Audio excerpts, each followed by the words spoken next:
Hi there, this is Dick Fay with our new series, Notable Neighbors, another edition. Now, the folks are not rich or famous in this series, but they are remarkable, and they might be living just around the corner from you.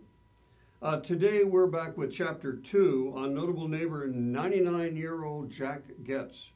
Chapter 1, our earlier edition, covered Jack's growing up years, his enlistment in the Army Air Corps, and his service in a B-24 flying bombing missions over Nazi Germany during World War II.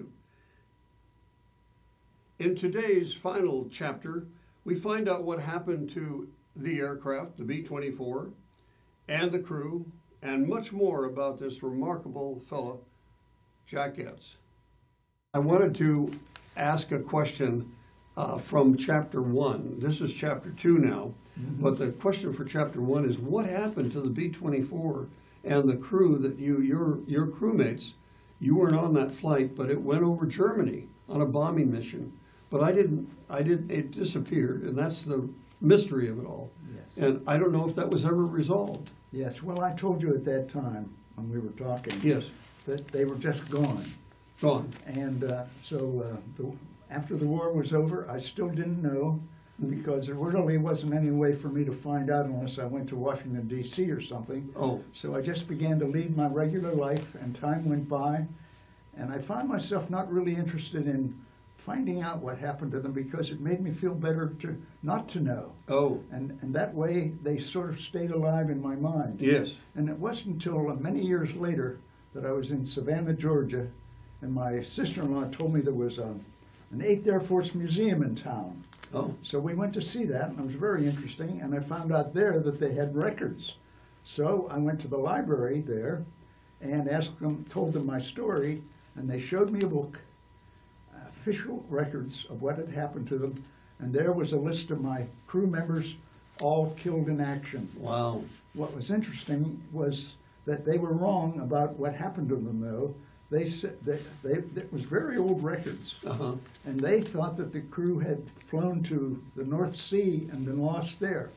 But I found out a few years later, after the Savannah visit, from the navigator's niece in Washington got in touch, found me, and I found out that they had been shot down over northern Germany by a Focke-Wulf fighter plane. Wow. They had that information? Yes. Oh, amazing. And the memory you have of that is extraordinary, really extraordinary. Yeah, that's great.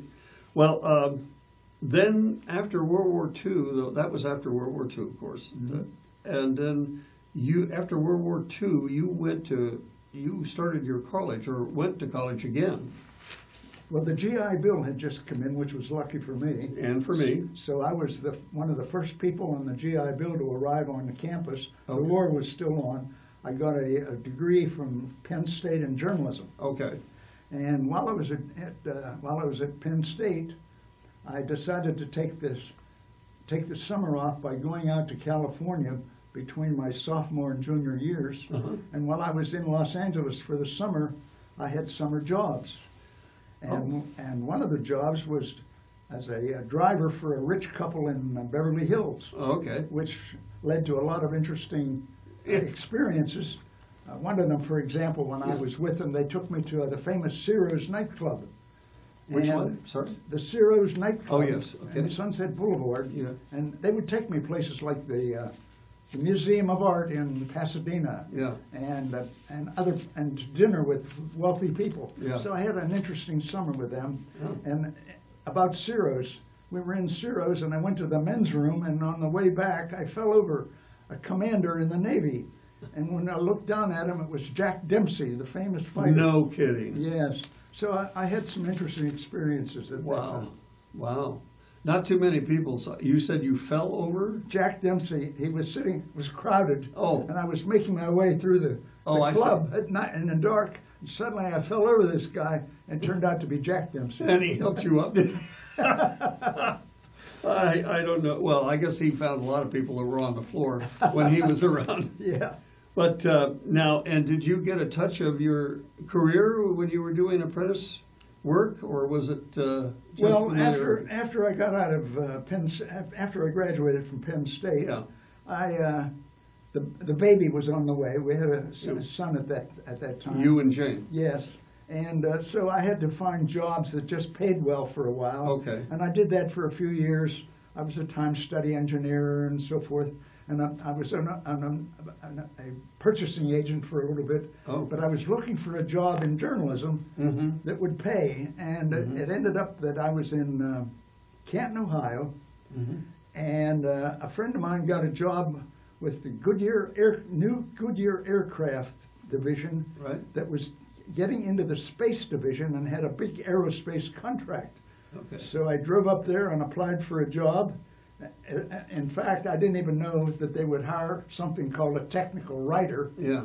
But when they saw my application, they noticed the degree in journalism. Sure. And they interviewed me and hired me, and I started in as a technical editor and writer. Excellent. Yes. And it's not easy to get a job, as I recall. I tried to do that myself at that time, and there were a lot of people looking for work. Yeah. In San Francisco and as well as in Ohio, I suppose. Uh-huh. And then that really started your career. That did. And what happened after that with your career? I worked at the Goodyear place for about 6 years. It was an interesting place to work because my office was in the Goodyear hangar. Oh. And the hangar was so large that they were building blimps inside. My gosh. And when I came in the morning to the office, I walked under giant blimps. And in fact, it was so high that it actually rained inside the building. No kidding. Well, I was there for a few years, and I suddenly realized that I wasn't too happy living in Canton, Ohio. Okay. There just wasn't anything to do on weekends. Okay. Cleveland was about 50 miles away. So I put in a lot of applications to companies all up and down the East Coast, and I ended up getting a job as a writer, director, and producer of films for the Burroughs Research Center in Paoli, Pennsylvania, which is near Philadelphia in the suburbs. Yeah, yeah. So you had a good town to go to. So we moved back east from Ohio. Now you said earlier on, I forgot this, but until now, but you said something about Bing Crosby that way back you had experience with. I had other jobs beside the driving jobs. Yes. They would send students over to the big motion picture theaters. Yeah. Because the war was on, and they were short of extras. Yeah. So I see. My roommate and I went over one day to Paramount. Yeah. And we checked in early in the morning, about 4 o'clock in the morning, and they dressed us up as soldiers in the South Pacific. And a couple hours later, the star arrived, and it turned out to be Bing Crosby. Oh, I'd be darned. So we were kind of thrilled about that. So we spent the whole day as extras, and as he went from one scene to the next. What film was it? Do you remember? Well, it was called Blue Skies with Fred Astaire and a few others. And later in the day, they had a scene in a Jeep. It was supposed to be a Jeep in the South Pacific. Yeah. And the extras all walked over, and I said to Frankie, my roommate, let's get into the front seat of the Jeep, because that's where Crosby's going to be. And sure enough, that's the way it worked out. So I ended up, when they shot the final scene of the film, I'm sitting beside Bing, and as a result, I'm in the last scene of the movie. Oh, excellent. Did you get a chance to talk to him? And during the day, I talked to him, and not only that, while we were in the Jeep, I noticed smoke rising from his back pocket. He was a pipe smoker. He put a pipe in there? He had put his pipe in there while he sang White Christmas. And so I'm sitting there, I see the smoke coming up, and I tapped him, and I said, Mr. Crosby, you're on fire. And he thanked me profusely. I imagine. I've done that myself when I was a pipe smoker way back. Yeah. Now, to just jump ahead a little bit, Sure. You and about film, you were a good writer of an editor for print publications. I did. Sure. I sort of followed your career a little differently. I didn't get as far as you did, but I worked in print too for a while, and then to film. But then you switched from print to film and became a really advanced film producer. Well, it started with the first time I made a film, and that got me started in that career. we were sitting around at a big meeting, and somebody walked in with a telegram from the ballistic missile headquarters in California, asking for a film showing our progress up until that time on the building of the nose cone that would carry the nuclear weapon. Oh, okay. And the head of the company looked down the table and said, "Is there anybody here who knows how to make movies?" And of course, I was the head of the writing group, and I said, "I think I can do that." So I got up from the meeting, and I went home, and I stayed up all night. I wrote a script. I called a contractor in Philadelphia, got a crew, and we started to shoot about 11 o'clock the next morning. You're kidding. And for the next 2 or 3 days, I shot a movie about what the company was doing at that particular time on the program. So one thing led to another, and I started to do that full time. And now that was in White Sands where you did the filming. Was that correct? Well, I did filming everywhere. I traveled all over the world. No, I meant for the cone. Well, we were in. It was in Philadelphia that I started this. Okay. And a couple of years later, it was snowing in Philadelphia, and I was out in the driveway, and a telephone rang, and it was a friend in El Segundo, California. I had met him on an airplane, and he said, "Jack, we're forming a new company out here at the ballistic missile headquarters to manage the program worldwide, and it's going to be a nonprofit company, and one of the departments will be the communications department, and we're looking for a manager for that." And he said, "Would you be interested?" And one thing led to another. They paid for me to go out, fly to California for an interview. I got the job. They were very lovely about the whole thing because they paid to move the house and the furniture and my family. Wow. And so it was a great way to get from Ohio to California for free. Wow. So that began the California period of our life, which is still going on. Was that with the civil service or? No, this was a nonprofit corporation that worked for the ballistic missile headquarters. Oh, I see. Now, then I got active in motion picture activities in the Los Angeles area because I was there, and I joined something called the Industrial Film Producers of America, and almost immediately they asked me if, they're always looking for somebody to do the work, and they said, "Would you like to be the treasurer and for this national organization?" Yeah. I said, "Is there much work to it?" And they said, "Not a whole lot of work." So I took the job. Well, the next thing you know, a year went by, and I became, the jobs opened up, and I became the vice president. And that meant that I had to put on the national convention at the Roosevelt Hotel every year. So I did that, and I had to get stars to come as guests, put on a big show. L.A., right? Yeah. So that meant that I communicated with film producers all over the country, and making sure that they knew about the convention, what was going to happen, and they saw my name a lot, I guess, because it came time for the election for the new president. They came to me and they said, "We have a president now that is very good in the job, and he's going to run again, but we don't have anybody to run against him. We need a stalking horse." See, is that what they call it? So do you mind doing that? And I said, "I don't mind, They call it a stalking horse. A stalking horse. Oh. That's somebody who runs and doesn't expect to win. Okay. But the election was held and I won. So I suddenly found myself president of the Industrial Film Producers of America. Everybody's happy but the guy that did win. And that was great.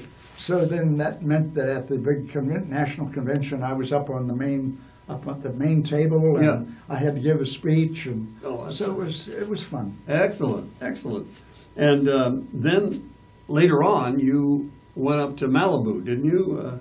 Well, or what was that about? Well, when I went out with the Aerospace Corporation, I worked for them for 6 years, and the ballistic missile headquarters decided they wanted to do something different, so they pretty much eliminated that company, which left me out in the cold for a bit.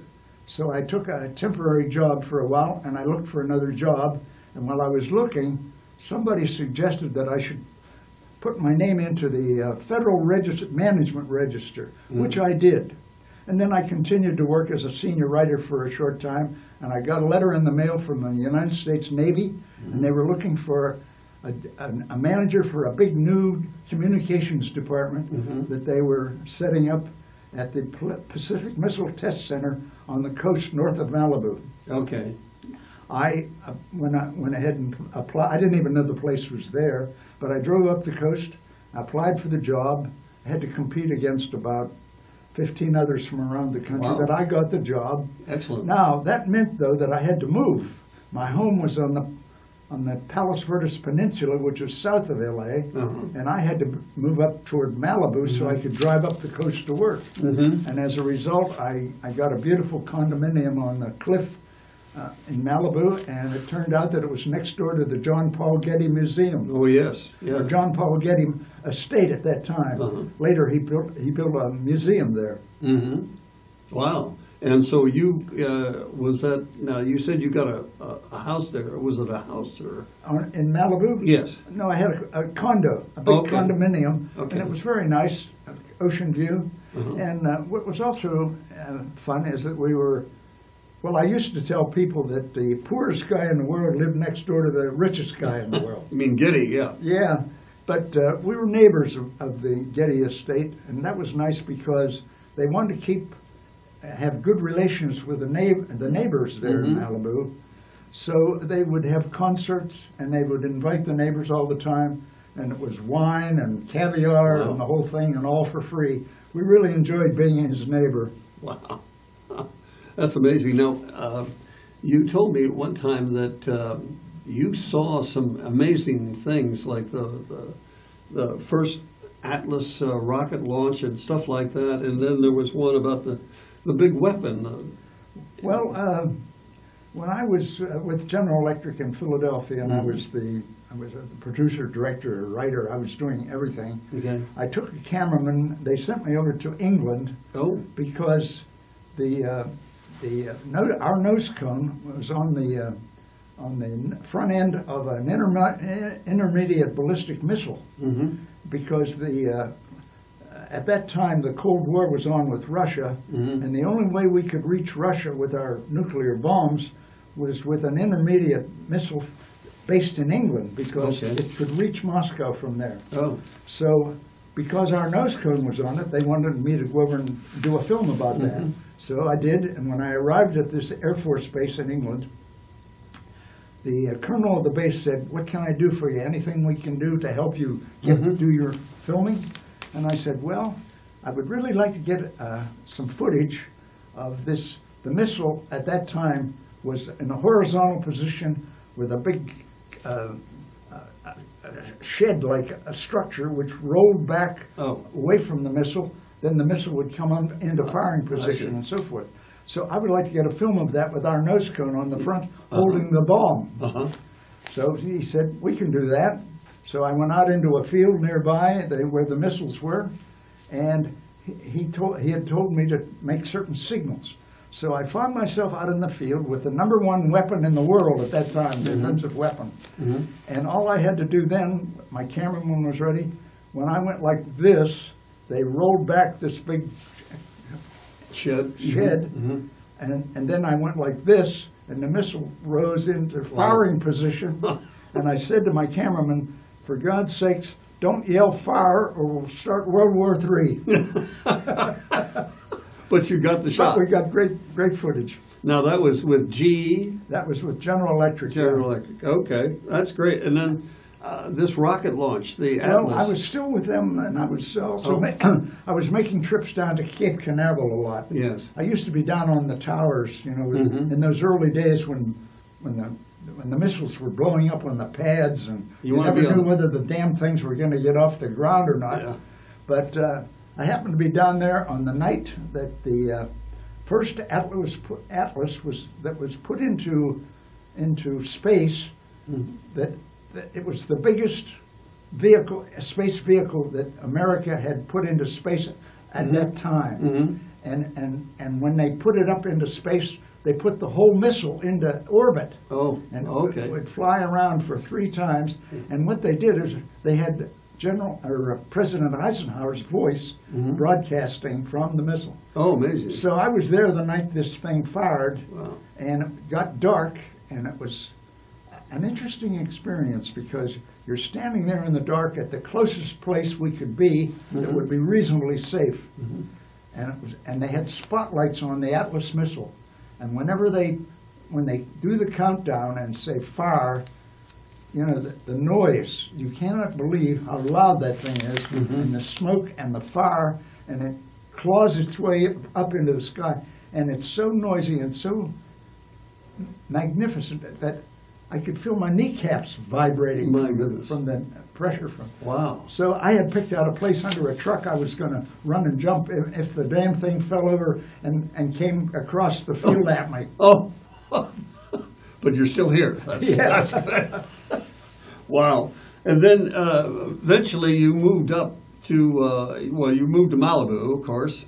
We got back to that. And then, and you, this department, my brother was working for you, I know, Don Fay. Yeah. And he said that there were like 200 writers and artists and film producers. Well, actually, we had like dozens and dozens of those. And we had, for example, I had the library, I had the public relations department, I had the photo labs, the motion picture production unit, and then I also had about 50 military. I was a civilian, but under my management was a military unit. Oh, and the branch head of that unit, who reported to me, was a commander, Navy commander. I thought that was rather interesting because during World War II, I was a sergeant, and now I had a commander working for me. But your rank was higher than I was the head of the department, yeah. Yeah, now you would be equivalent to what they... I was the equivalent. I was on the kind of the board of the Pacific Missile Test Center. Okay. And so it was fun for me to sit around a table at the board meetings, and they were all Navy captains and commanders. Wow. And I was the only department head that was a civilian. Wow. So I was hanging out with Navy captains, which was nice. Pretty good. Yeah.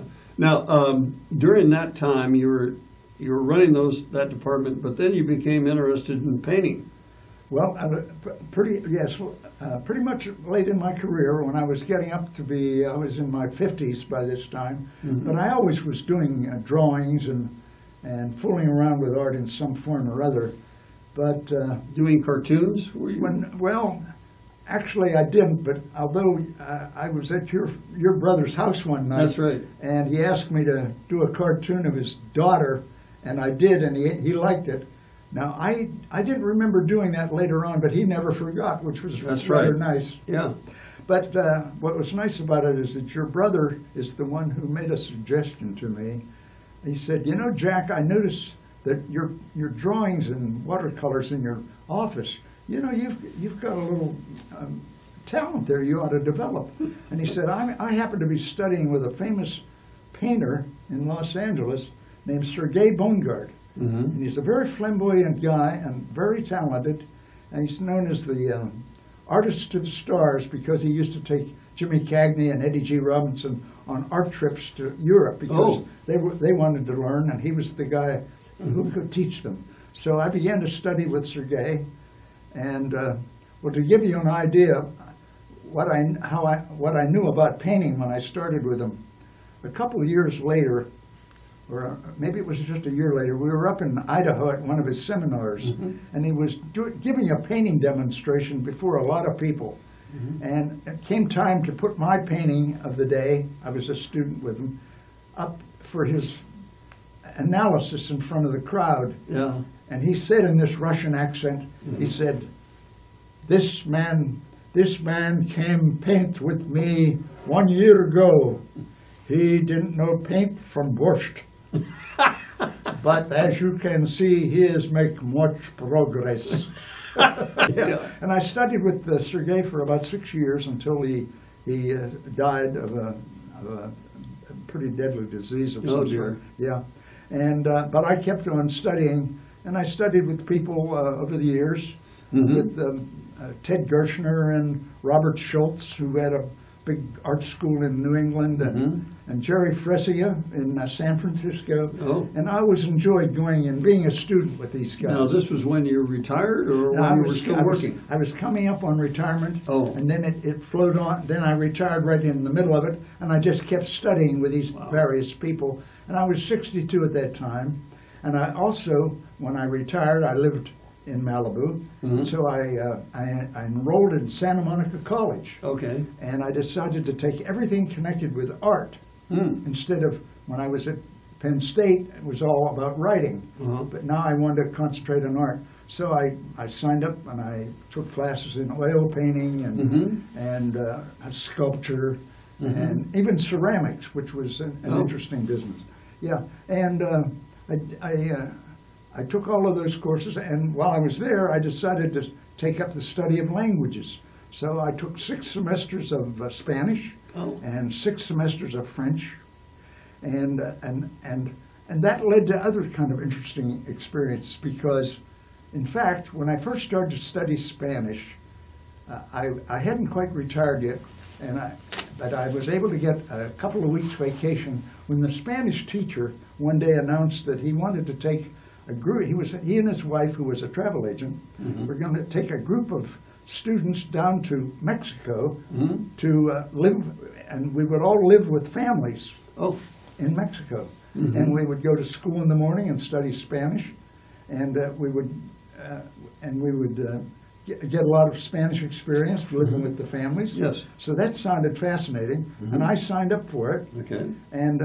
But it turned out to be more fun than I thought because when I reported over to the reported into the plane to go to Mexico at the airport, there were 29 girls showed up to get on the plane, and me.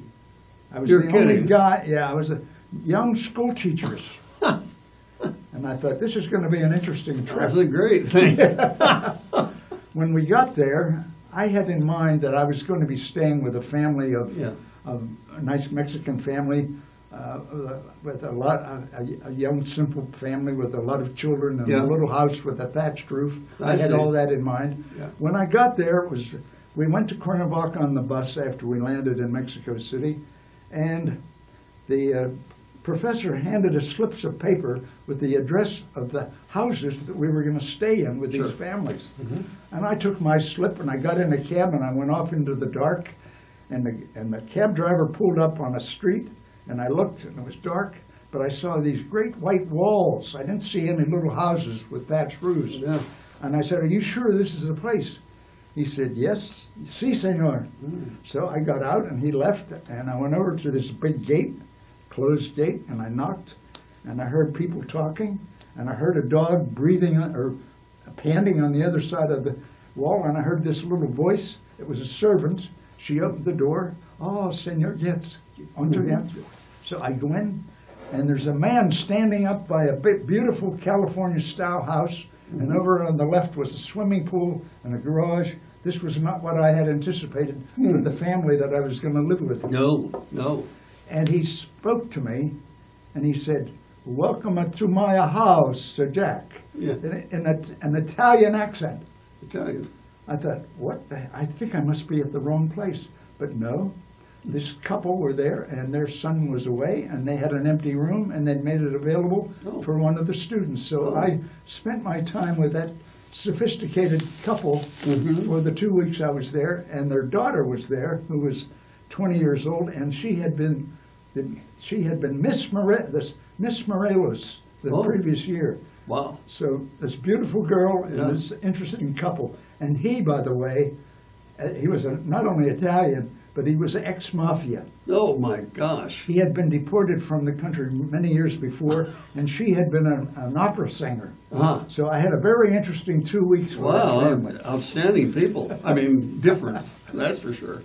I haven't met the mafia yet. I met an opera singer now and then. Okay, then how long did you spend at Santa Monica College, by the way? I was there for roughly 6 years. Oh, wow. And by the time I left Santa Monica College, I had, with the language courses and the art courses and music courses, Yes. anything having to do with the arts, Terrific. I had 78 credits from there. Oh, So I had decided to move to Penn Valley Yeah, but because before my you- son had moved up here. before you move, I Yeah. thought I read a story about and in the same sentence where you had all of those credits was also the fact that you painted some 100 nude young ladies. Oh, while I was there? Yes. Well, in the oil painting classes, I always found this to be true of any studies you do, art studies you Yeah. do in colleges. They love to have their students paint the new. Well, it's very good art training. Yeah. The human body. Yeah. So as a result, we had young, pretty girls coming into the studio, Mm-hmm.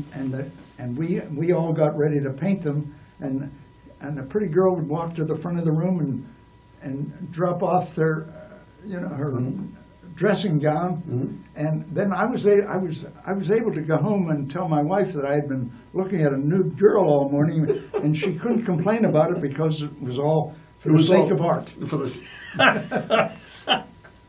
Okay, now I'm sorry I interrupted you when you That's said okay. you were coming to Lake Wildwood finally. Yeah. Yeah. And what took Well, place there? It my, wasn't Lake Wildwood. It was actually outside, wasn't it? well, we moved up to Penn Valley because my son lives in Grass Valley, Okay. and because they had the grandchildren, they wanted us to move up there. Okay. So we came up, and I rented a big home, just above on the hill, the very top of the hill outside of the North Gate, Yes. and it was very lovely up there. Big 4-bedroom place, and a great big room for my artwork, to do my artwork, and a big pool table, and a 50-foot deck, and 2 jacuzzis, and a great view looking down on Lake Wildwood. Okay. And so we were there for 1 year, and the 49er fire came, Oh. and we managed to save maybe a car full of stuff. Mm-hmm. You get your pictures and your photographs out, Yeah. and you're gathering up some clothes and shoes and your favorite shoes or whatever, and but I forgot most everything because I really didn't think it was going to burn. I thought that the fire would go on and burn somebody else's house, but not Yeah. ours. But we left in the car in the smoke, and went up to my son's home, and at 7 o'clock they called us and said the house was gone, and most everything we owned in 40 years of marriage, And the paintings? and including 60 paintings. Woo. Oh my gosh, what a loss. So I said to Jane, we're going to have to work our way through this, but let's hope we can make something good come out of this. Uh-huh. So we managed to get everything, get the insurance and so forth for our personal property settled. And I said, what we're going to do is I'm going to get a new station wagon, and I did that. And we hit the road and we toured America and didn't come back for a year. Wow. I said, this is a great opportunity. We're like gypsies. We don't have any stuff. So let's take advantage of it. So we were on the road for a year, and we had a ball because you have plenty of time to do everything. It's amazing. And see all the special things there are to see in the 3A book, which we had as we went. Yeah. And for example, we spent a week at the Mardi Gras in New Orleans. New Orleans. Yeah. And then we meandered along the coast, visiting plantations and famous houses, and went down to Key West. Mm-hmm. And we were down there, and we really enjoyed Key West. And we flew in a seaplane down to Jefferson Island, Oh, yeah. which was south of Florida, quite a ways. Mhm. And then we went up the East Coast, visiting plantations. We saw the cherry blossom festival in Washington. We got off the road for a couple of months in Philadelphia in a little apartment. Then we continued on up, when we clear up to Quebec, and then we slowly worked our way back across the country and got home a year later. Wow. And you came back to Lake Wildwood? Came back to Penn Valley, and in fact, when we got, I'd made arrangements by phone with the real estate agent across the street from Lake Wildwood. Yeah. And they had a beautiful home waiting for us on the golf course. Okay. And Wow. we rented that for 2 years, and then we bought the place we're in now. Wow. Well, I understand that you were very active in sports too when you came here. Yes, well, a couple of sports. Yeah, I hadn't planned on, Jane and I hadn't planned on living in a behind the gates place. Yeah. But when we after the 2 years in the rented house on the golf course, where I also found out that I could play tennis every day, and it was just ideal for me because I always liked golf and tennis, but I hadn't been able to play as regularly as I would after we moved into Lake Wildwood, because in the next 25 years I played tennis 2 and 3 times a week, golf 2 or 3 times a week, and bicycled, hiked. I was very active. Do you know that in my 80s I started to play golf with the Niners? You're kidding. When I was 80, and I didn't stop with the Niners.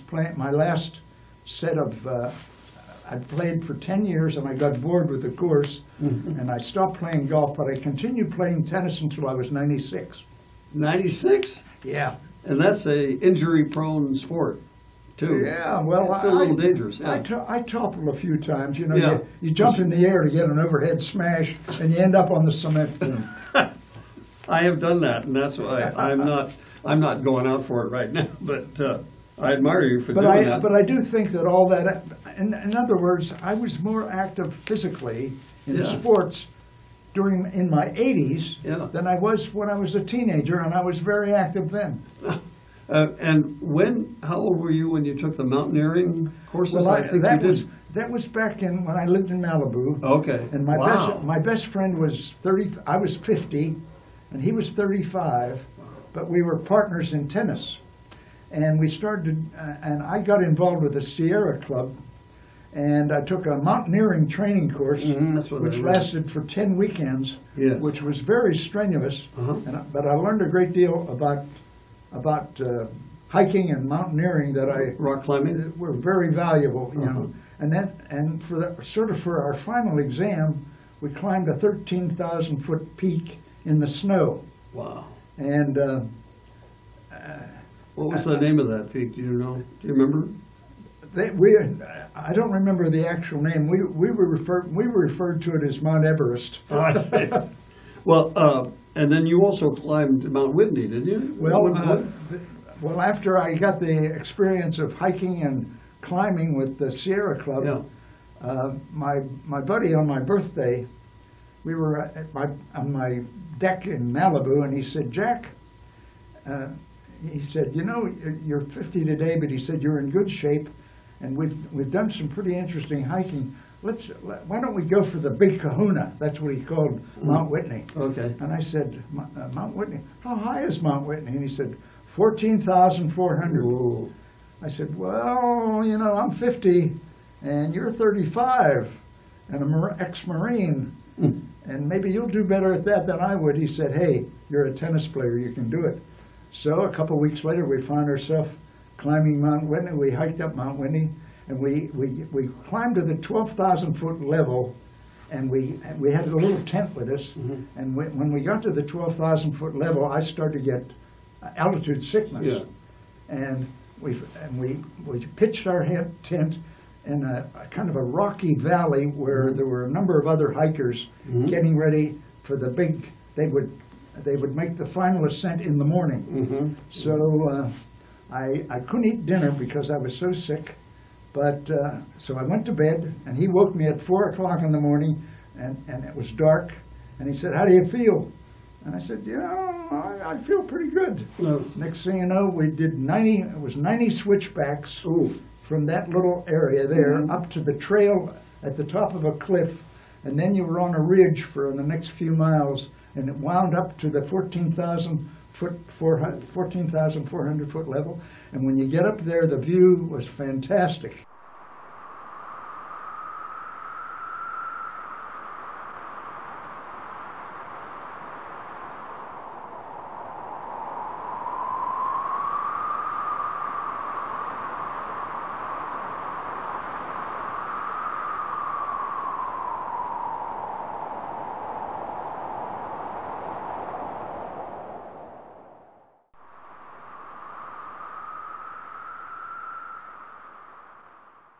I guess. And I was feeling pretty good about myself for having done that. I'm standing there kind of feeling arrogant about the thing that I had made this climb. I felt like Sir Edmund Hillary. Yeah. And suddenly there was a little voice beside me. And she said, "Isn't it beautiful up here?" And I turned, and there was a little old lady standing there. And I said, "Hey, what are you doing up here? How old are you?" She said, "I'm 80. And I said, "Well, what do you climbed Mount Whitney?" She said, "Yes." She said, "I'm climbing all the highest peaks in California, and this is my 4th one." And boy, my arrogance went right down the tubes. My buddy said, "Don't feel so bad. After all, you did beat, you conquered the, think of it this way, you conquered the Big Kahuna." Yeah, exactly. That's a wonderful story. Could you tell me? Let's get to the paintings and the. You wrote a book too. Your writing continued. Well, and the paintings. Yeah. Well, when we came up here, I no longer could paint with Sergei Bongard, but I started to paint with others like Ted Gershner. Okay. And I painted with him for a week over at the Chinese town of Locke. Oh yes. And got some interesting paintings done over there. And then I met an artist one day in San Francisco, and I found out that he taught. And his name was Jerry Fresia. So I started to go over to San Francisco while I was living here in Lake Wildwood, and I studied with him for a number of years, and then he had studied with Robert Schultz, who was a famous painting from back east, and Robert Schultz came out for a week, and I studied with him for that week. So I was learning a lot all the time with these guys. Yeah. Now Jerry Fresia told me finally one day, he said, "Jack, I'm moving to Lake Como." Okay. In Italy, because I inherited some money and I bought a castle over there. Wow. And I didn't think too much of that at the time, but I managed to visit him later when I did something else that you probably want to talk about, was my trip to Germany. When the Germans invited me over there. That was related to the B-24 crash. Yes. Yeah. Okay. Do you want to? Let's go into that. Yeah. Well, about that time, I got I was on my computer, and I put in, just out of curiosity one day, B-24 to find out to kind of see what I could read about the B-24 that I didn't already know, and I came upon an article written by a lady who lived near Washington D.C. It was about a 60-page dissertation on the bombing raid of Berlin on April 29th. Which was the day that I lost my crew. Oh. And when I read the article, it turned out that the author of the article was the niece of my navigator. Oh, I see. So I tracked down her name, and I got her phone number on my people search, and I called her, and I said, "Are you Annette Tyson?" And she said, "Yes." And I said, "And you're the niece of Doug Franca, who was on the Wyatt crew during World War II, and you wrote that article?" She said, "Yes." I said, "Well, my name is Jack Goetz, and I flew with your Uncle Doug." Well, she went bananas, and she just screamed. She said, "I've been looking for you for years." And she said, "You know, I did a lot of research when my father, who was the brother of the navigator, talked about his brother, and I had his wings and his ribbons. So I did some research, and I found out about the Berlin raid." Yes. And so she published all the details, even the schedule of the flights. She knew more about what I had done over there than I did. So when she explained all that, she said, "Jack, it would be a great idea if you went over to Germany and visited the crash site, because my father and I financed a monument that was put up near the crash site. And 2 years ago, we had the Air Force there and a ceremony, and she said, I'm in touch with the, this was a couple weeks after the first conversation. She said, I talked to the local German historian, and he would like you to come over and participate in a ceremony yourself at the monument. So I thought, well, I can do that. Yeah. So I was 87 at the time. And was the... But I packed my bags and I went to Europe for 3 weeks. Okay. And I went to London and I went over to, worked my way across Belgium. I stopped at the American cemetery in Belgium because 5 of the boys were buried there. Oh, I see. Yeah. 5 had been returned home to America. 5 of them were there in the American cemetery at Ardennes. And because it's a world of computers, I had been able to arrange with the cemetery before I went that I emailed them, and they emailed me back and asked if they could make all the arrangements, and they did. When I arrived there, they had a Jeep waiting for me, and they had 5 bouquets. They drove me out into the cemetery with those thousands of crosses, and we went from cross to cross of each of the crew members, and I put the bouquets there. I see. And they took pictures and so forth. And then I continued on into Germany, to the town of Dinklage. Dinklage. And when I arrived at the train station in Dinklage, there were about 25 people from the village, the mayor, the head of the county, the local historian, all waiting at the station to greet me. And for the next 3 days, they treated me like a hero, even though I was an American who had bombed them, bombed that area. Yeah. And so they were really wonderful to me. Well, you know, we didn't mention, but we did cover it in Chapter 1, the fact that you were grounded for medical reasons from flying on that fateful day with your crew and the B-24. Yeah, well, that's why you're here. Yeah, I only flew 5 missions, but I didn't go on the Berlin raid because I got disabled on the 4th mission, and they sent me to a hospital for an X-ray.